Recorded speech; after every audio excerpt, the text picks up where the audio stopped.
My grandmother's nurse convinced everyone she had dementia so he could marry her and steal everything. But he didn't know I was still visiting her in secret. I was 17 when Roger called the family meeting. My parents had died in a car accident 3 years ago, and I'd been living with my grandmother ever since. She was sharp, witty, always helping me with college applications. Roger was her nurse. He'd been around for about a year, helping with her medications and checkups. That morning, he sat me down with a lawyer present and announced my grandmother had been diagnosed with rapidly progressing dementia. She'd been moved to a memory care facility for her safety.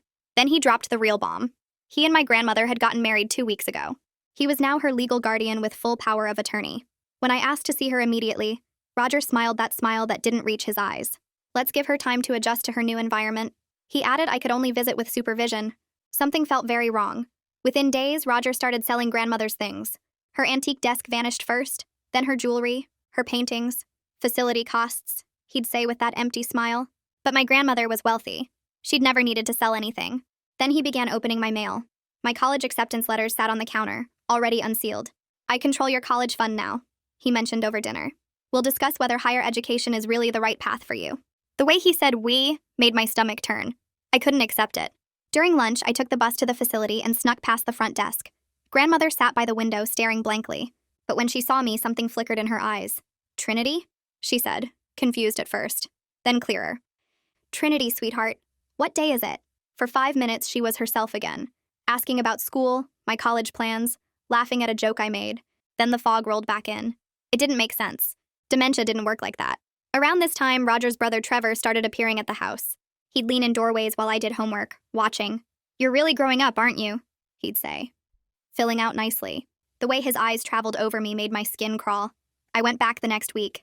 Grandmother gripped my hand during another lucid moment, her fingers digging in with surprising strength. Something's wrong with me, Trinity. I don't feel right. Roger gives me my pills every day. Before I could ask what she meant, a nurse appeared and said visiting hours were over. That night, getting water, I heard Roger on the phone in his study. He was laughing. It's working perfectly. She's losing her mind more every day.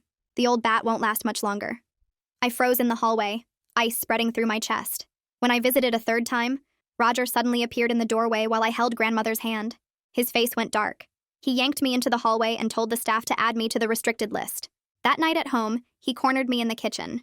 Trevor leaned against the counter, blocking the exit. Your grandmother is very sick, Roger said, stepping closer. His hand clamped down on my shoulder hard enough to bruise. These visits are upsetting her. You need to accept reality and stop being selfish. Do you understand me? I nodded. But I understood something else entirely. The next morning, I called grandmother's old doctor from the school library. My voice shook as I explained everything. The sudden diagnosis, the marriage, Roger's behavior, grandmother's moments of clarity. There was a long pause. Trinity, he said gently. Roger called me last week. He's very concerned about you. He says you're having trouble accepting your grandmother's condition. My throat tightened. That's not... I understand this is hard. Denial is a normal part of grief. I hung up and called grandmother's sister, then her cousin. I begged them to visit her, to see for themselves. Both said the same thing. You're going through a difficult time. Roger is sacrificing so much. 2 days later, Roger assembled another family meeting. My great-aunt and grandmother's cousin sat on the couch, looking at me with pity. Roger spread documents across the coffee table. My failed chemistry test. A note from my counselor about skipping classes. The facility's visitor log showing my unauthorized visits. Trinity has been making wild accusations, Roger said, his voice dripping with false concern, claiming I'm somehow hurting Margaret. Her therapist says this is a grief response. Sweetheart, my great-aunt said, reaching for my hand. We know this is hard, but you need to accept what's happening. Roger is doing everything he can. He's lying, I shouted. She doesn't have dementia. He's doing something to her. Silence. Everyone looked at me like I was losing my mind. 3 days later, Roger changed the locks on grandmother's garden shed. Safety reasons, he said. Valuable items stored before we sell. I was completely alone. No one believed me. Weeks later, I overheard Roger on the phone. Left the extra supply in the garden shed. Grabbing it tomorrow. That night, I broke the shed lock with shaking hands and tore through grandmother's pottery supplies. Hidden under a tarp was a box containing prescription bottles of benzodiazepines, none in grandmother's name, and a journal in Roger's handwriting with dates and dosages. My grandmother wasn't sick. Roger had been systematically drugging her to fake dementia so he could marry her and steal everything. I heard footsteps on gravel. Then Roger stood there with Trevor, eyes on the box. Roger jumped at me and I ran. The box pressed against my chest as I pushed past him through the shed door. Trevor moved to block the back gate, so I turned hard and sprinted around the side of the house. My feet hit the grass and then the driveway and then the sidewalk. My heart beat so loud I could hear it in my ears. Behind me, Roger yelled something, but I didn't stop or look back. I just ran as fast as I could down the street. 3 blocks felt like forever. My lungs burned and my legs hurt, but I kept going. When I finally reached the bus stop, I fell onto the bench. My whole body shook. I held the box tight against me and tried to breathe. A few minutes later, the bus pulled up. My hands shook so bad I almost dropped my change getting on. I sat in the back corner and watched out the window to make sure Roger wasn't following. The bus took me downtown and I got off at the library. It felt safe there. Quiet. Nobody knew me. I found a table in the far corner away from everyone and sat down. My hands still shook as I opened the box again. Roger's journal sat on top with his handwriting all over the pages. Under that were the pill bottles. None of them had grandmother's name on them. I pulled out my phone and started taking pictures. Every page of the journal, every bottle, every label, the dates he wrote down, the amounts, all of it. I took picture after picture until I had photographed everything twice just to be sure. Then I opened my email and sent all the photos to myself. Then I sent them again to my school email. Then I created a new email account right there and sent them a third time. My hands wouldn't stop shaking. What if Roger found a way to delete them somehow? What if he got into my accounts? I opened a cloud storage thing I'd never used before and uploaded every single photo. Then I did it again on a different service. Backup after backup after backup. I had to make sure this evidence couldn't disappear. Finally, I checked my phone. 17 missed calls from Roger. 6 text messages. The first one said to come home right now. The second one said I was in serious trouble. The third one used words that scared me. The fourth one said he was calling the police. The fifth one said I stole his private property. The sixth one said he knew where all my friends lived. I blocked his number with shaking fingers. The library felt safe, but I knew I couldn't stay forever. I sat there until the lights started turning off. A librarian walked by and said they were closing in 10 minutes. I packed up the box and walked outside into the dark. I didn't know what to do or where to go. Roger was at the house. I couldn't go back there. Then I remembered Lucille, grandmother's sister. She lived across town. She hadn't believed me before when I called her. She thought I was just upset about grandmother being sick. But maybe if I showed her the actual proof. Maybe if she could see Roger's journal and the pills with her own eyes. Maybe she would believe me this time. I got on another bus heading toward her neighborhood. Then I had to transfer to a second bus. It took almost an hour to get there. By the time I rang her doorbell, it was 8 at night. I still had my backpack with the box inside. Lucille opened the door and her face looked annoyed at first. Like, why was I showing up so late? But then she actually looked at me. Really looked. My face must have shown everything because her expression changed completely. She pulled the door open wider and told me to come inside. Her dining room had a big wooden table. I put my backpack down and pulled out the box. My voice cracked when I started talking. I spread Roger's journal out on the table. Then the pill bottles. I tried to explain what each page meant. The dates matched up with when grandmother started acting confused. The amounts got bigger over time. The pills weren't in her name. They were in names I'd never heard of. Lucille put on her reading glasses and picked up the journal. She didn't say anything. She just read page after page. Then she picked up the bottles and looked at the labels. She went back to the journal and checked the dates again. Her face got paler and paler. She set the journal down carefully and looked at me. Her voice came out quiet and serious. She said she was calling her lawyer friend. Right now. Tonight. She picked up her phone and walked into the kitchen. I heard her talking fast and urgent. She came back a few minutes later and said Clifford was coming over immediately. Clifford Reed showed up in less than an hour. He was older with gray hair and a nice suit even though it was nighttime. Lucille said he'd been grandmother's lawyer for 20 years. He knew her. He knew she'd been healthy and sharp. He sat down at the table and looked at everything I'd laid out. Then he pulled out his phone and started taking pictures of every page, every bottle. He asked me questions about when I found the box, what Roger had said during other times, how grandmother acted when I visited her, whether anyone else knew about this. I answered everything as best I could. My voice kept shaking, but I made myself keep talking. This was too important. Clifford took notes on his phone while I talked. He photographed the journal from different angles. He lined up all the pill bottles and took a picture of them together. Then individual pictures of each label. He worked slowly and carefully, like he was building a case, like he believed me. When he finished taking pictures, he looked at Lucille and then at me.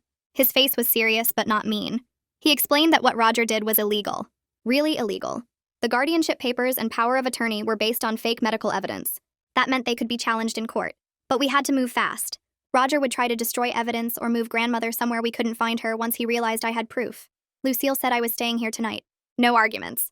She wasn't letting me go back to that house where Roger could get to me. She set me up in her guest bedroom with clean sheets and towels.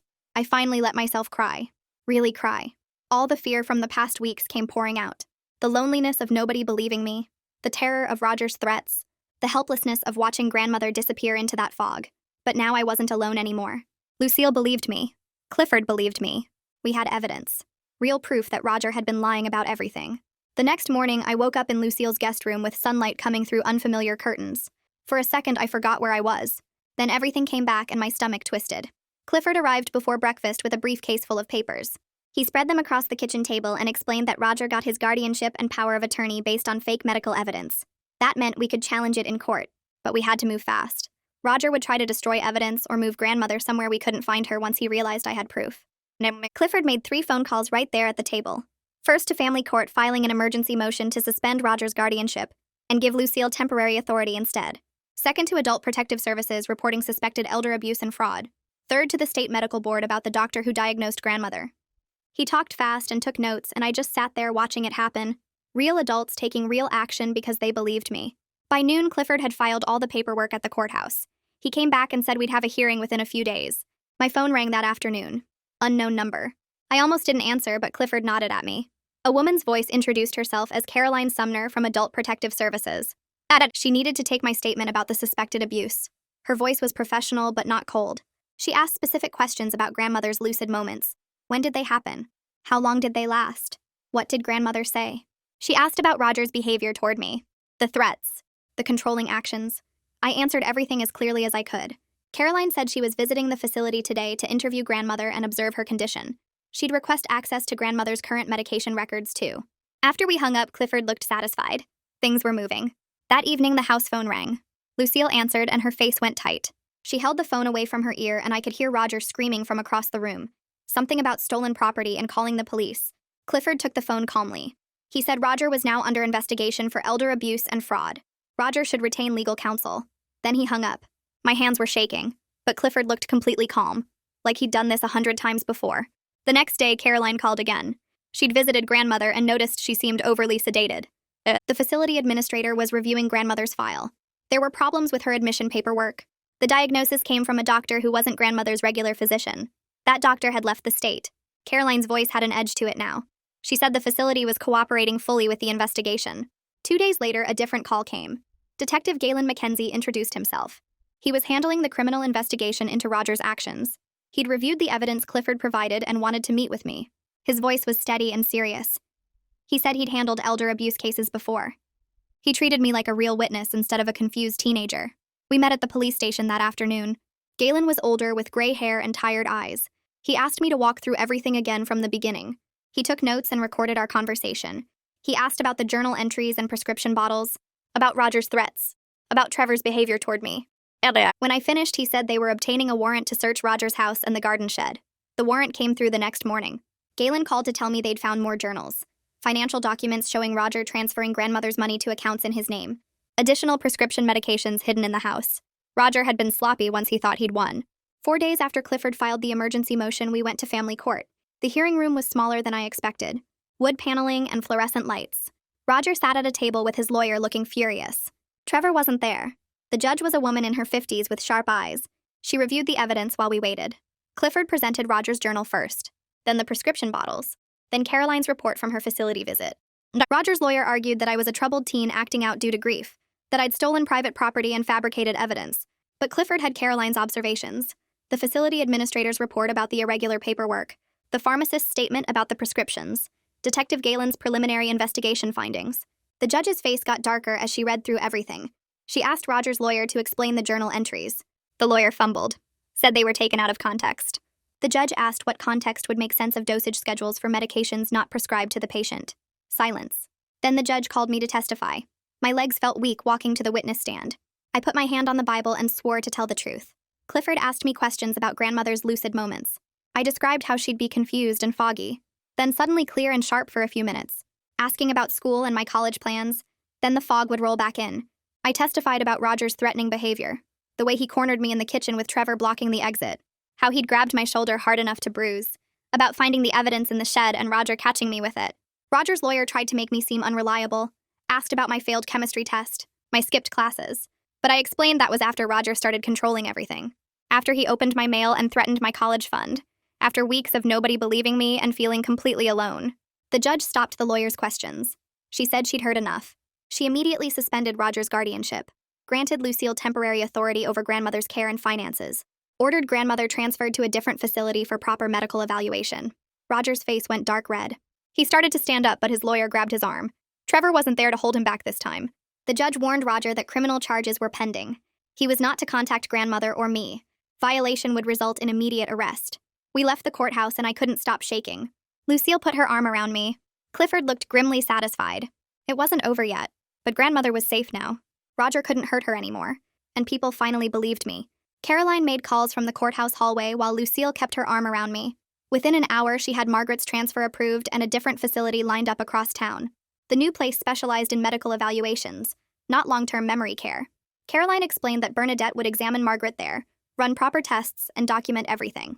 A police escort would accompany the ambulance to make sure Roger couldn't interfere. The transfer happened that same afternoon. I wanted to go, but Caroline said it was better if I waited. Let the medical team do their work first. Lucille drove me back to her house and I sat on the couch feeling restless and useless. My phone buzzed with texts from the school friends asking where I'd been. I didn't know how to explain any of it. 3 days felt like 3 years. Caroline called with updates. Margaret was resting. The doctors were running tests.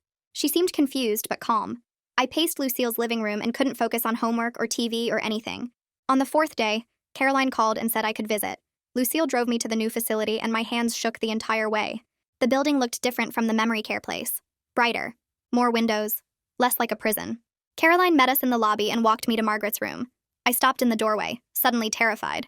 What if she was still foggy? What if Roger had damaged her brain permanently? Then Margaret looked up from her chair by the window and her eyes focused on me immediately.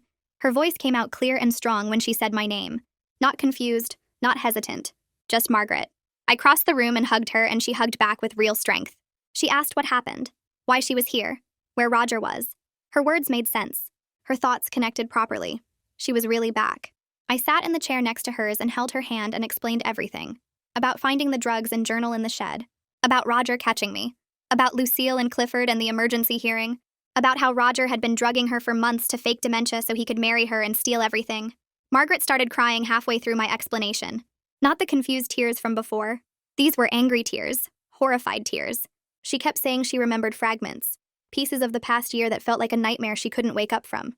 Roger's voice telling her to take her vitamins. Papers appearing in front of her that she couldn't focus on. His hand guiding hers to sign things. The fog in her brain that wouldn't lift no matter how hard she tried to think clearly. She remembered our visits when I'd sneak in. How she'd fight through the haze for a few minutes to talk to me. How the clarity would slip away again. And she'd feel herself disappearing. Bernadette came in later that afternoon with Caroline. She explained the blood test results showed high levels of benzodiazepines in Margaret's system. The drugs Roger had been giving her. Bernadette confirmed that Margaret showed no signs of actual dementia. No brain damage, no cognitive decline, just significant drug-induced problems that were clearing now that she wasn't being poisoned anymore. Over the next few days, Margaret got sharper and more alert. The fog lifted completely. She started making jokes with the nurses, asking for real food instead of the bland facility meals, demanding to know when she could go home. She gave a formal statement to Caroline and Bernadette about what she remembered. Roger giving her pills every single day, telling her they were vitamins for her health. How she'd feel cloudy and confused within an hour of taking them. How he'd bring papers for her to sign when she was at her foggiest. His voice always there, guiding her hand, telling her what to do. She remembered signing something about marriage, but it felt like watching someone else's hand move. She remembered Roger talking about selling things but couldn't focus enough to argue. The whole year felt like drowning while everyone watched and did nothing. 5 days after the courthouse hearing, Detective Galen arrested Roger and Trevor. The charges included elder abuse, fraud, forgery, and conspiracy. Roger's bail got set high because the judge considered him a flight risk. He'd already proven he'd do anything for money. Trevor faced conspiracy charges for helping intimidate me and blocking my access to Margaret. Galen said more charges might come as they investigated further. Meanwhile, Clifford started the hard work of tracing what Roger had stolen. He found bank transfers moving Margaret's money into accounts Roger controlled. Records of jewelry and artwork sold to dealers and collectors. Some assets were recoverable through insurance or legal action. But Roger had spent a lot already. Gambled some of it away. Used it for expensive purchases he'd hidden. Bought a boat he'd registered under a fake name. Some of Margaret's things were gone forever. Sold to people who'd bought them legally, and couldn't be forced to return them. Clifford estimated we might recover 60% of what Roger took. Maybe less. The memory care facility where Roger had placed Margaret faced serious questions too. Their administrator got called in by the state licensing board to explain how they'd accepted a patient without proper medical documentation. How they'd allowed Roger to restrict visitor access without following standard procedures. How they'd never questioned the diagnosis or requested records from Margaret's actual doctors. The administrator cooperated fully with investigators, turning over every document related to Margaret's admission and care. He claimed Roger had provided paperwork that looked legitimate, that they'd trusted a licensed nurse's word about his wife's condition. But the state board wasn't satisfied with those answers. They launched a formal investigation into the facility's admission practices. Caroline told us other families had started coming forward with concerns about their relatives at that same facility. Roger might not have been the only person taking advantage of loose oversight. Margaret got better every day after that. The first week at the new facility, she still seemed foggy sometimes, confused about where she was or what day it was. But by the second week, the change was obvious. She started making jokes with the nurses, asking them about their families and remembering their names. She complained about the food and demanded real coffee instead of the weak stuff they served. When I visited on day 10, she looked at me with completely clear eyes and asked how my chemistry test went. I almost cried because she sounded exactly like herself again, sharp and interested in everything. By week 2, she was getting frustrated with being stuck in the facility. She kept asking Bernadette when she could go home, saying she felt fine and didn't need to be monitored anymore. Bernadette was careful, though, wanting to make sure all the drugs were completely out of Margaret's system and that her cognitive function stayed stable.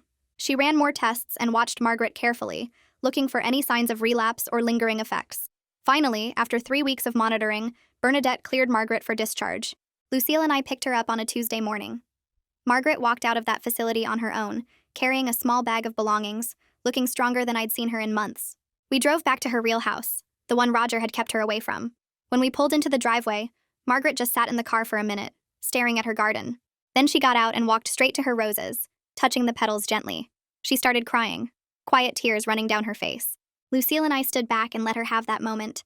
Margaret turned to us and said she'd been so scared she'd never see her home again. We helped her inside and she walked through every room, touching her furniture and looking at her photos on the walls. Some things were missing, the pieces Roger had sold, but enough remained that it still felt like her space. That first night home, Margaret seemed happy and relieved.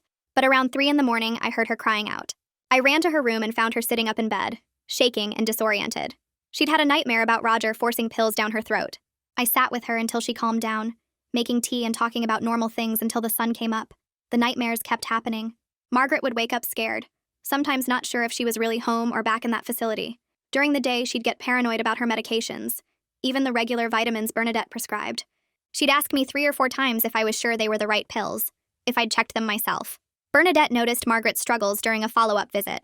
She referred Margaret to a therapist who worked specifically with trauma and elder abuse cases. Margaret didn't want to go at first, saying she should be able to handle this herself.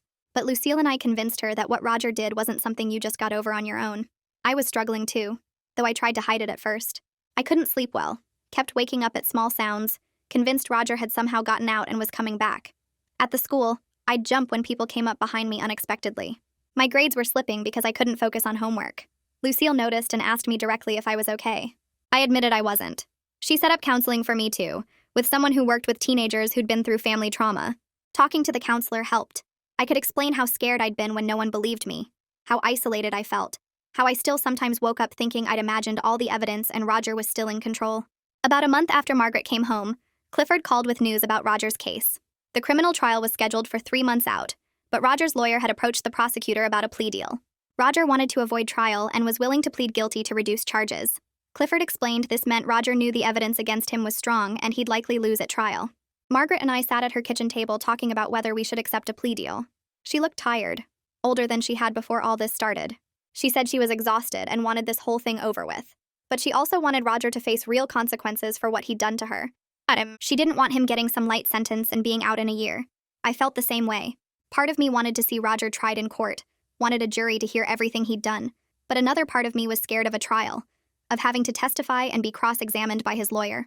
The prosecutor met with us the following week to explain the options. A plea deal would guarantee Roger's conviction, but probably mean lighter sentencing. A trial risked acquittal if something went wrong, but could result in maximum penalties if we won. He said the evidence was strong, but juries were unpredictable. Margaret and I talked about it for days. Finally, we decided we'd accept the plea only if it included significant prison time. We told Clifford to negotiate for the longest sentence possible within the plea framework.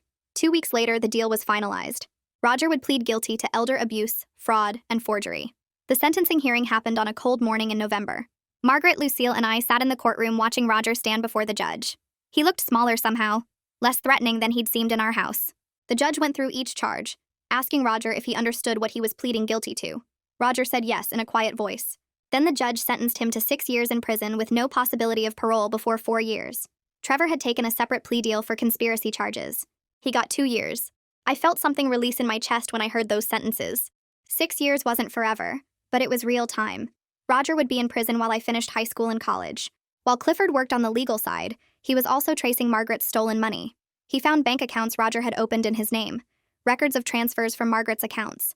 He identified jewelry and artwork Roger had sold, tracking down buyers and dealers. Some items were recoverable through insurance claims or legal action forcing returns. But Roger had spent a lot already. He'd gambled some away at casinos.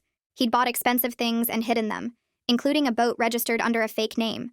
Some of Margaret's belongings were gone forever, sold to people who'd bought them legally, and couldn't be forced to give them back.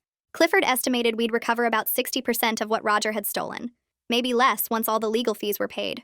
Margaret said she was okay with that. She had enough money left to live comfortably and pay for my college. The money mattered less than getting her life back. Margaret and I developed a new routine at home. We were both healing, but it was slow and not always steady. Some days were good, where we could laugh and talk about normal things. Other days were hard, when the nightmares came back, or Margaret got paranoid about her pills again. We learned to be patient with each other and ourselves. Margaret started helping me with my college applications again, just like she used to before Roger came into our lives. We'd sit at the kitchen table with my laptop, working through essays and financial aid forms. I helped her go through the house, making lists of what Roger had sold and what could be replaced. Some things were just things, she said. Others, like her mother's ring, hurt to lose. We focused on making the house feel safe again, buying new furniture for the rooms that felt too empty, rearranging things so they didn't remind us of Roger's time there. Lucille started coming over twice a week after that, usually on Tuesday evenings and Saturday afternoons.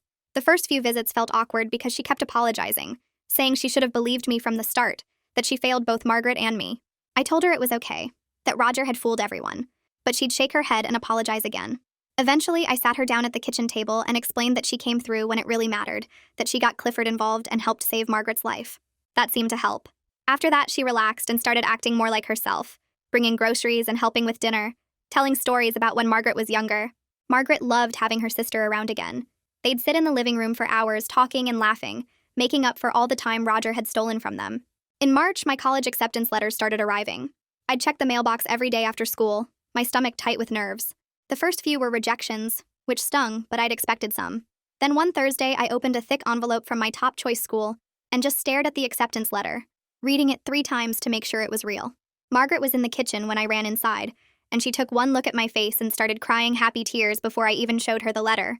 She grabbed my hands and told me how proud she was, how I'd worked so hard for this. She insisted on throwing a celebration dinner that weekend, calling Lucille, Clifford, and Bernadette to invite them over. Saturday night, our dining room felt full and alive for the first time in over a year. Clifford brought champagne and sparkling cider, toasting to my future. Bernadette gave me a leather journal for college. Lucille made my favorite dessert. Margaret kept getting teary and squeezing my hand, saying this was what Roger had tried to take from me and he'd failed. The next few months passed in a blur of final exams and graduation preparations. June arrived hot and humid, and suddenly I was wearing a cap and gown, lining up with my classmates outside the football field. I spotted Margaret and Lucille in the bleachers, waving and taking pictures.